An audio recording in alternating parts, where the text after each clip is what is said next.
다 같이 사도신경으로 신앙 고백하심으로 1월 20일 금요일 아침 예배를 하나님 앞에 드립니다. 나는 전능하신 아버지 하나님, 천지의 창조주를 믿습니다. 나는 그의 유일하신 아들, 우리 주 예수 그리스도를 믿습니다. 그는 성령으로 잉태되어 동정녀 마리아에게서 나시고 본디오 빌라도에게 고난을 받아 십자가에 못 박혀 죽으시고 장사된 지 사흘 만에 죽은 자 가운데서 다시 살아나셨으며 하늘에 오르시어 전능하신 아버지 하나님 우편에 앉아 계시다가 거기로부터 살아있는 자와 죽은 자를 심판하러 오십니다.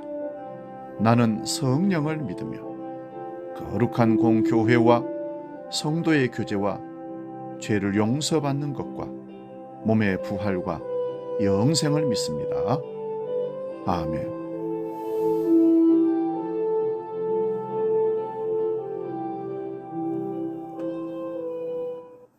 찬송가 310장 하나님의 은혜로 함께 찬송합니다.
오늘 아침 우리에게 주시는 하나님 말씀은 신약성경 베드로전서 5장 2절에서 7절까지 말씀입니다.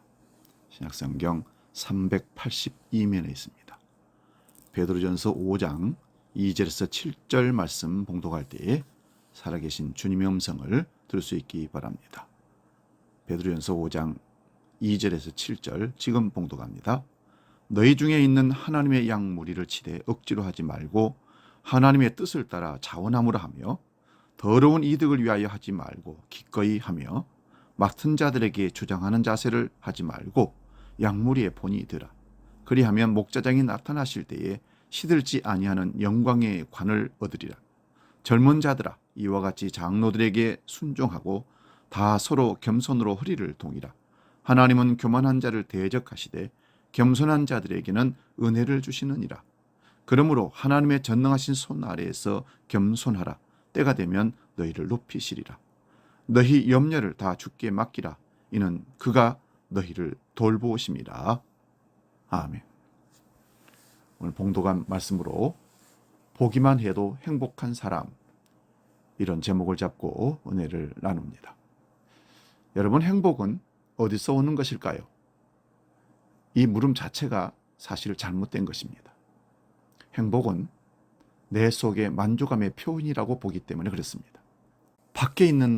밖에서 오는 것이 행복이 아니라 내 안의 만족이 행복을 정한다는 사실입니다. 아무리 눈에 보기 좋고 멋있어도 내 마음에 안 들면 행복하지 않습니다.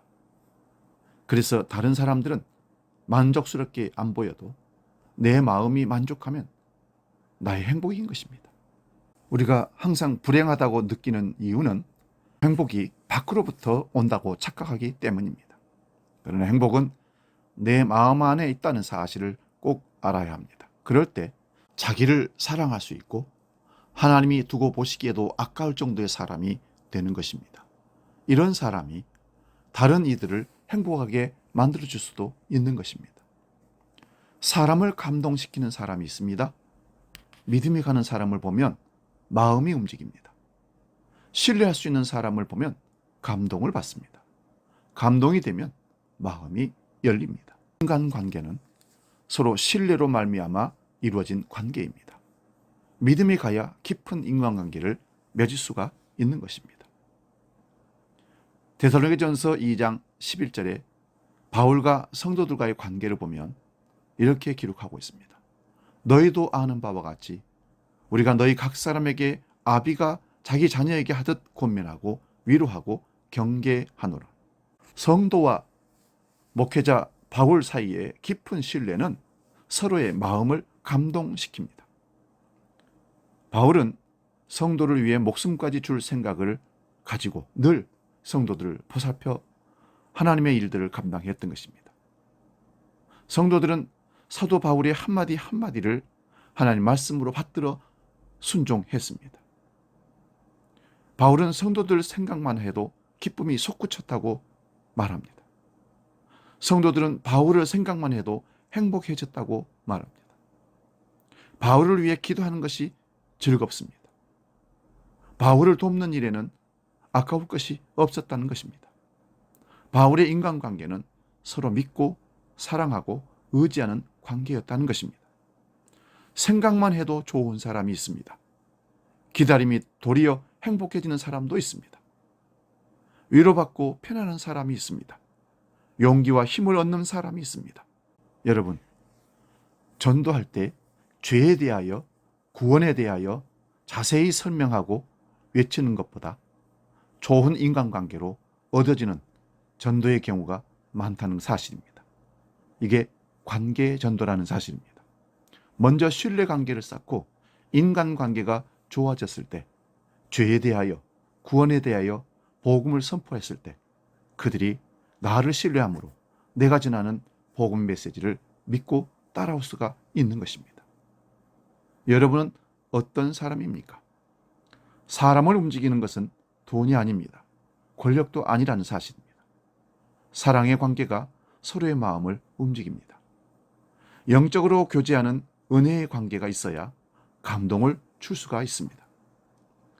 바울 사도의 인간관계는 예수 그리스도의 십자가의 보혈의 바탕을 둔 사랑 관계입니다. 내 죄를 씻으신 주님의 은총에 감사해서 나오는 진실한 마음입니다. 성령의 감동이 없으면 진실이 나올 수 없습니다. 큰 죄를 짓고 사형 집행을 기다리는 사형수가 자기 죄를 뉘우치고 만나는 사람마다 전도를 합니다. 가족들에게 사죄합니다. 자기의 몸을 모든 사람, 다른 사람들을 위해서 써달라면서 모든 장기와 시신마저 기증을 하고 사형을 당하고 떠납니다. 그런데 이상한 것은 이 사람이 다른 사람 마음을 움직였다는 것입니다. 다른 사람을 감동시켰습니다. 그 마음속에 그리스도의 예수님을 통해 나오는 진실 때문입니다. 이런 사람은 보기만 해도 좋은 사람입니다. 내가 만나는 사람들을 우연이라 생각하지 마시기 바랍니다. 악연을 맺지 마시기 바랍니다. 상처를 주지 마시기 바랍니다. 하나님은 그 사람을 나를 위해 만나게 하셨습니다. 그대로 하나님께서 나를 위해 보내셨을 수도 있다는 사실입니다. 예수 믿으면서 존경스러운 사람은 염려를 주께 맡기고 사는 사람입니다. 우리가 보통 믿음을 가지고는 안 되는 게 염려를 하나님께 맡기는 것입니다. 이런 사람 얼굴에 나타나는 평안, 기쁨, 감사를 보면 존경스러워집니다. 이런 사람은 보기만 해도 마음이 행복하고 좋습니다. 근심을 안고 사는 사람은 만나기가 싫습니다. 평안을 주는 사람을 만나고 싶어 합니다. 얼굴만 보고 목소리만 들어도 같이 교회 가고 싶고 차 마시고 싶고 대화하고 싶고 식사도 하고 싶은 것입니다. 저와 여러분이 다른 사람들에게 그런 사람이 되어줄 수 있기를 주의 이름으로 축원드립니다. 기도하겠습니다. 하나님 아버지, 우리 인생은 관계로 맺어지는 관계의 삶입니다. 그런 삶이 이어질 수 있다는 사실은 신뢰로 가능하다는 사실을 깨닫습니다.